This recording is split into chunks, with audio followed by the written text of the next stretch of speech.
In the absence of public gatherings, we must not neglect prayer, supplication and humility in our solitude. We must create humility and supplication in our families and in our rooms. Sarbaz Nazari joins us live from Tehran. Sarbaz, these are pretty rare comments from Supreme Leader Khamenei.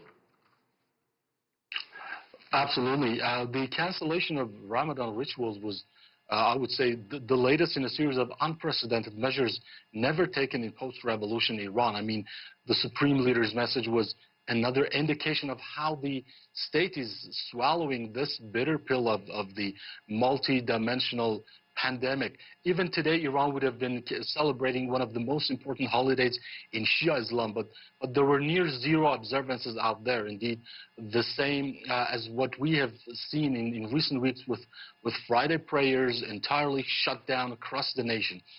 Still, the economic factor is causing contradictions here. In 2 days' time, under a directive issued by President Rouhani, much of the Iranian businesses will resume, and this has fueled concerns that Iran will be facing a looming round of transmissions that will complicate the situation for the medical workers who have done a remarkable job in pandemic preparedness and response, but regardless of their capacity and sacrifices, they might be already on their knees because they have been bearing an overwhelming brunt due to the incessant flow of patients since the start of the outbreak in February. Asieh. And Sarbaz, the U.S. economic sanctions have already dealt such a blow to Iran's economy, and of course, this doesn't help the situation any, this health crisis. Right. We know that the American officials are persistently stressing that medical supplies are not hit by sanctions, but we do know also in Iran how economic strains in the past couple of years coming from those sanctions have squeezed ordinary folks. Earlier this week, the Ministry of Finance came out painting a very disappointing picture of what lies ahead by outlining 6 tremendous challenges amid the outbreak. That could be more than enough to lead any economy to the edge of collapse.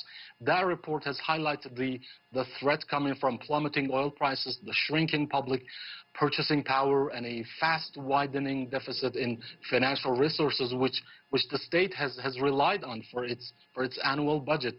So with that projection, I mean, the Iranian economy could be effectively crippled and perhaps witnessed the worst in its history. And this is apparently why the government has now entered this dangerous gamble by taking the risk of reopening the markets, despite the fact that the pandemic remains an enormous threat right at all doorsteps for every citizen